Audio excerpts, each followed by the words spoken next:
Hey guys, so today we are going to be talking about some of the coolest antlers that I've ever found. I've been looking forward to doing this video for a while.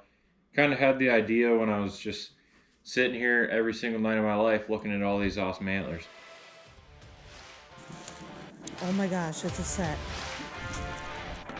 Heck yeah, there's a set. It's a nice view. Oh my god. It's crazy 8. It's crazy 8. We're going to start off with the smallest antlers that I've probably ever found. So we got a set of tiny antlers here, tiny little sheds. I found both of these last year. Now, the cool thing about this is, like I'm sure a lot of you guys know, the hard ones to find are the small ones. So these ones here, definitely not the easiest antlers to see when you're out walking through the woods. But I found one of them laying in the grass and walked another couple hundred yards, and I found the other one, matched them up. I was looking at them, and you know, just the size of them, the color on the antlers, and the bases, I determined that it's a set. So it was a pretty sweet set to find just because of how small they were and how far apart they were. The chances of finding antlers like this is almost impossible. The next one I'm going to talk about is this antler I found a couple years ago now, but it's just a sweet antler, and I'll do a couple more close-up shots on it just to kind of give you guys a better look at it. But definitely a one-of-a-kind antler. They're all a little bit different, but this one is a lot different. I had pictures of this deer in velvet, and then after he lost his velvet, and I found a shed not far away from where that camera was. So this was the first time that I ever gotten a deer on camera and found one of his sheds.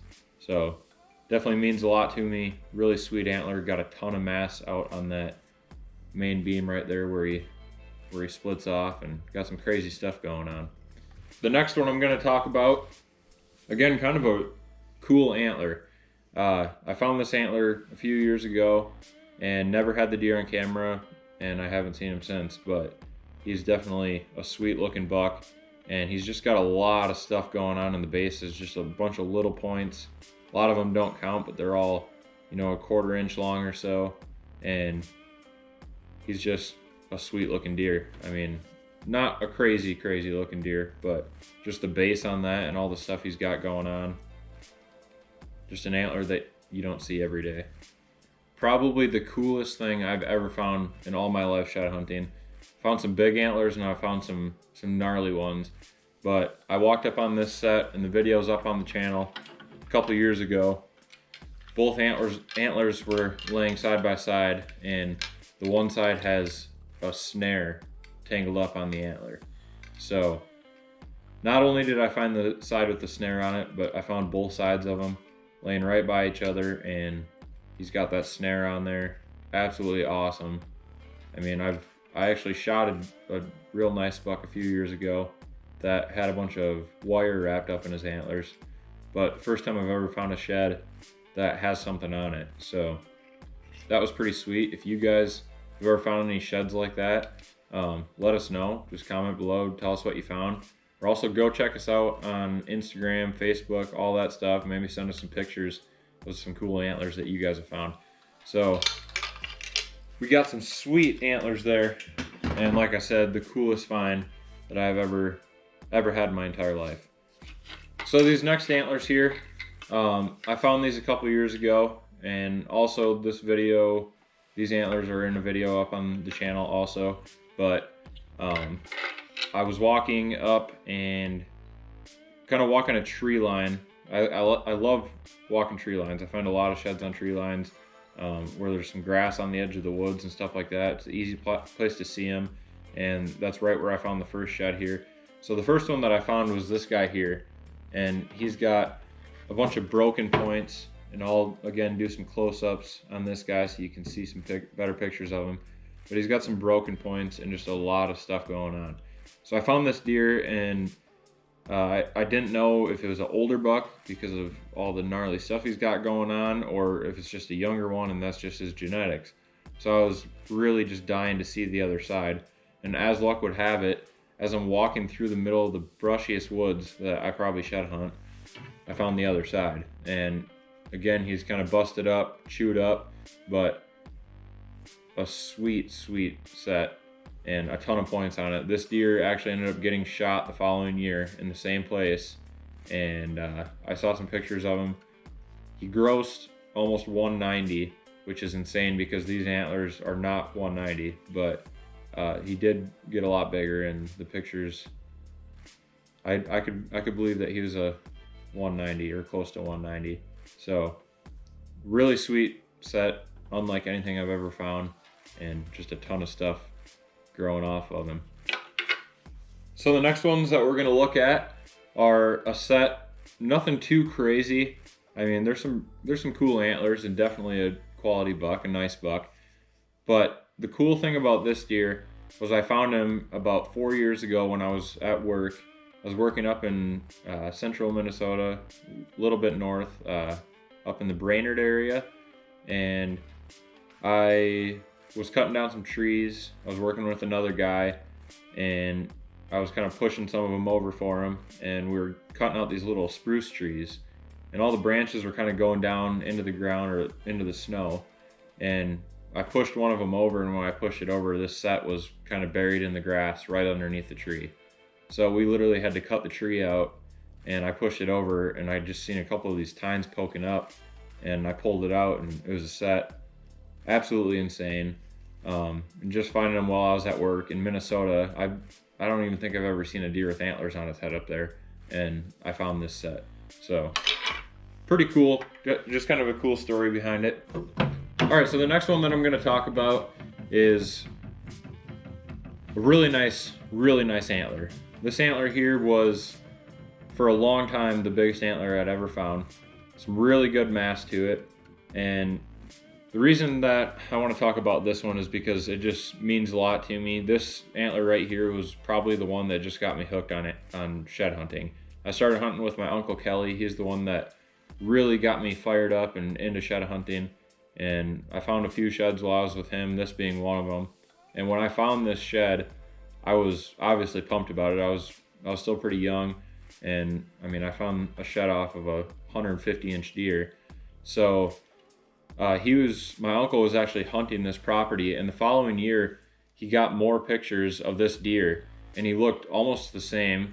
Obviously he had the other side on it, which was almost identical, and he had split brow tines. So we went from being a 12-pointer to a 14-pointer, and it was an absolute awesome buck. But yeah, just a sweet shed, and like I said, kind of a shed that kick-started my career as a shed hunter and got me addicted to it. So I'm thankful for this one, and thankful for my uncle taking me out and getting me started on this stuff. So the next one here actually looks really similar. This antler looks a little bit more weird, a little bit awkward. It's got a lot of mass on the base, just super heavy. But the cool thing about this shed, obviously it's a nice shed, another 140, 150-inch buck, depending on what the other side looks like. But the cool thing about this one is I found it while I was training on a military base. We were out in the field doing some field ops, and I ended up finding this shed out there, and it was like a year old. So I thought that was pretty cool, and I have found a few other ones also. I think I found 3 other sheds while I've been out doing some training, so that's always cool, and finding sheds on different bases and stuff like that. But this one was just an absolute magnum, and I was pretty excited about it. So that one definitely made its place in my list of top antlers that I found. All right, so we're getting close to the end here. Got a few sheds left, but we're getting towards some of the bigger ones now, so we're going to talk about these. So the next one I'm going to talk about was a really sweet find. Story behind it was crazier, but I'm driving down the road and I saw a bunch of deer running across the road and out across the field, and it was in that time frame where the deer are losing antlers. So I definitely wanted to see if one of them was a buck and just watch him and see if an antler would fall off his head, because I do that a lot. I do that all the time. So as I'm watching these deer, I just thought to myself, I should probably look back at the road so I don't get in an accident. So I glanced back at the gravel road, and this shed was laying smack dab in the middle of the road, right in the road. I would have ran it right over if I hadn't looked. And I got out, picked it up, fresh blood on it, like dripping wet still. So I'm pretty sure it was from one of those deer that had just run across. If I would have been there another 5 minutes sooner or 5 minutes later, I might not have found this shed. So absolute dumb luck. And I've only found a handful of road sheds. This was one of them, like a true road shed on the road. So that's pretty sweet, but also a really nice 3-point side. So the next sheds that we're gonna look at here are the biggest sheds that I have in this house. Bam, right there. We got about 150, 160 inch deer. And this thing has got mass from the bases all the way out to the end of the main beams. This is the biggest set that I've ever been a part of finding. I actually didn't find these sheds, but I was shed hunting with my dad and he found these. So these are just absolutely huge. And you know, my dad, he's done a little bit of shed hunting, but not near as much as I have, and he's found bigger sheds than I have. So that's kind of sad, but I mean, just an absolute tank of a deer and a sweet set to look at every night. I got him sitting in here with all my other sets. We've been piling up sets the last couple of years. I think we're up to probably, I want to say 25 sets now, and most of them have been in the last couple of years. So super excited about that. So the next ones we're going to look at, also really nice antlers, and these are probably the biggest sheds, or the biggest set for sure, that I've ever found. I found these when I was shed hunting with my girlfriend, or my fiance, Caitlin, and these were laying right next to each other in his bed. We kind of both spotted them at the same time, and that was pretty much right when we first started shed hunting together. So just a cool find, special find, you know, for us to find them together. And we both spotted them basically at the same time. Like, but before I could even say anything, she saw them too. So, you know, we kind of just take credit together on finding these, and it was definitely a sweet set to find. Really nice deer.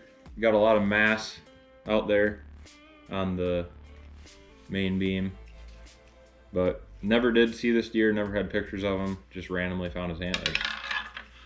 All right, so the last antlers that we're gonna look at are definitely the antlers that have changed my life as far as deer hunting / shed hunting goes. So my aunt owns a pretty good chunk of land, and I've been shed hunting it on and off my whole life, and kind of bow hunting over there since I started bow hunting. But after I, you know, got out of the house and got a driver's license and could kind of go where I wanted, I spent way more time there. So I've been spending a lot of time there the last few years, and Caitlin and I were shed hunting there. This would have been the spring of 2019, so March of 2019, and Caitlin walked up on this shed here. Not anything crazy, and it was a year old, but she found this shed tucked away in the grass, and about 100 yards later, she found the second one right here, and that was a freshie from that year. So I was kind of looking at them, and I determined that these are from the same buck, and I was going to go back and look at trail camera pictures to see if I was right, see how good of a chance there was that this was the same buck. It definitely didn't put on a lot of inches, but you can see the difference in the mass on the base, and it's definitely not hard to believe that this would have been a 2 or 3.5 year old shed, and then this would have been the year after. So after I had got these pictures, I was kind of monitoring the trail cameras throughout the year, and I ended up getting a buck that had a drop tine when he was in full velvet, and I got one picture of him in the summertime, and that was it. So deer season came around, and I was thinking about it, and I'm like, you know what, that might be this deer here, and he just grew that drop tine, and I wasn't really paying attention or wasn't thinking about it. So I went and I put a camera up pretty close to where we found these sheds, and I got pictures of Crazy 8, the deer that I shot this year. So I got pictures of him, and we named him Crazy 8 because we had 2 antlers from him, got pictures of him again, and he had the drop tine. So we just kind of made that name up for him. Well, all year he had this rack on his head, and I was fortunate enough to walk up on both sides this past year when we were shed hunting. That was my first ever drop tine shed, and obviously to match him up and be on a deer that we had already 2 different years of history with, so this would have been his 3rd rack that we have, you know, either 2 sides or 1 side of. And then I ended up shooting him this year, so basically closed the story on a deer that I have the most history with. Out of all these antlers, out of all these places that I hunt, and I have hundreds of sheds, the deer that we found the most amount of sheds to was the one that I killed this year. And he was definitely a homebody there on that chunk of land. So he was a killable deer, but I didn't see him until the first time I shot him. Made a bad shot. There was a lot of crazy stuff that went down. The video's on the channel if y'all want to go check it out. And then ended up coming back a week later in the same stand, and I shot him again and finished the job. So that there is some of the coolest and biggest sheds that I've found in my life. I hope you guys enjoyed the video. We're getting pretty close to shed hunting here. I know people have been finding them. I did find one during muzzleloader season, but the deer, a lot of them are still carrying antlers, and we've been getting snowstorms, so it's kind of covering them up. And with most of the private land that I have, I usually just wait until a lot of the snow melts, and then I get out there and start looking. So, you know, we're itching to get out there and find some more and make some more videos, but I kind of wanted just to do this and talk about some of the cool sheds we found over the years and give you guys a look at them, get you guys pumped up too. So thanks for watching, guys. Don't forget to like the video, subscribe to the channel. We got a bunch of content on there already, and there's going to be more. Pretty excited about the future, so stay tuned, and we'll see you again here on Grind Season Outdoors.